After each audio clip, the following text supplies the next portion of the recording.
Ini ni, every time ko mo visit sa farm, unahon akong check ang mga piso o healthy ba, wala ba'y nasakit, limpyo ba ilang tubigan, o kananan. Sino ka po? Bak? Lucy na.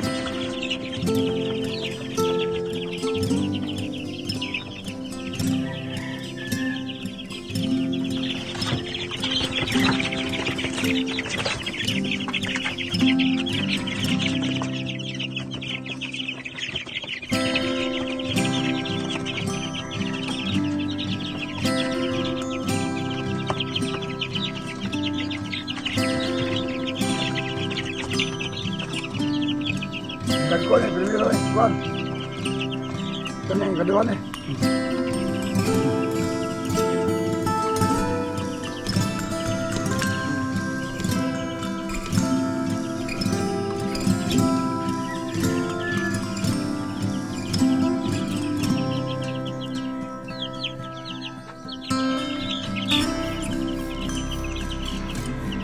Biglas kayo, sebelum malaya to.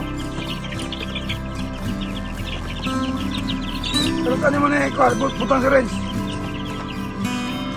Bert, pero tani butang mo Renz.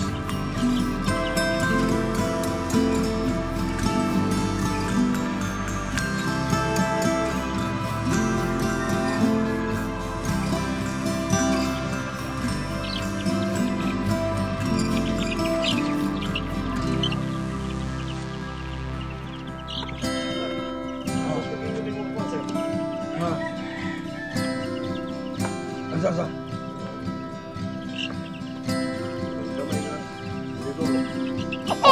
Kaya mo to ka. Awas mo to sa. Lepas bisa bisa. Ikan menukan.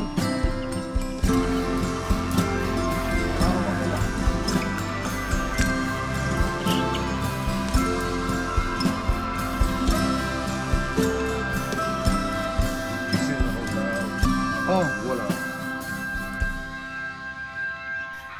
After nag-check sa ako ang mga piso, adto ko sa budhen. I-check na ko nga wala ba'y galuya kay importante kayo nga healthy sila. Dapat ang itlog nga ilang i-produce quality. Kaya kung naga ni galuya, ihaw na yun.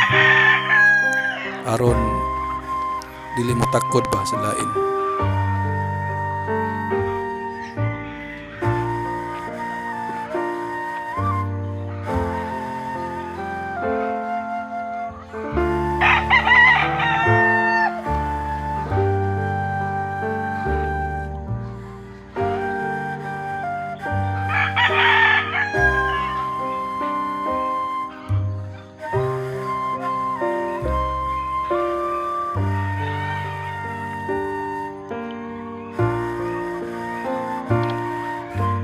Kato mga ni-request nga magtagalog daw ko na may English subtitle. Basaha lang ninyo eh. Kaya magtagalog ta aw alams na. Mahirapan tayo sa maglisod.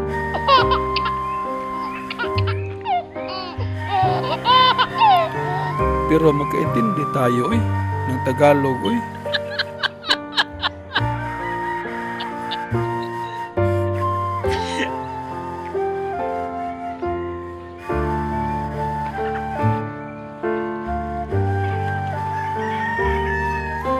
Pagka nindot sa pamati dyan huwag naga sa farm as in fresh air, walay saba, ang madunggan ni mong saba ang mga langgam ra, manok, ang mga iro, labaw sa tanan, layo sa mga marites.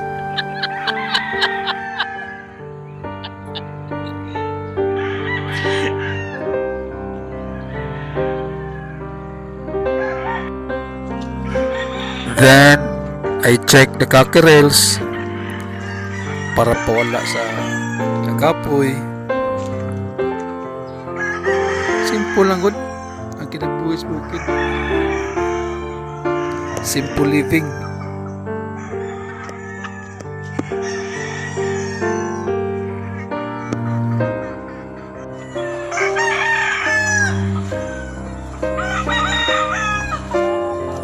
pinaka-importante magrubing ta atong i-check atong mga hiniktan kung ba matanggol ng mga pisi kay delikado mabuwad sa init mamatay. Samtang nagrubing ko na ako'y nabantayan manok ihalas gisulod sa area na ko gigutom siguro ni usuga budagan huwag tang nagkalit pagsuos makahoy-kahoy luya po taon daghan mo na diri ana ang uban ana pang litagan nila luoy kayo.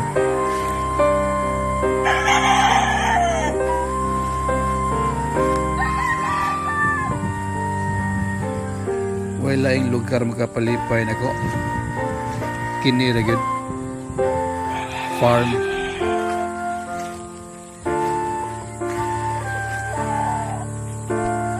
Salamat sa pagtan-aw ug sa pag-subscribe. Mao niya ko ang permi buhaton ug na ako sa manukan ako. Tuyok ko nako tanan. Exercise pud ba? Paprolong sa edad. Salamat. Ciao.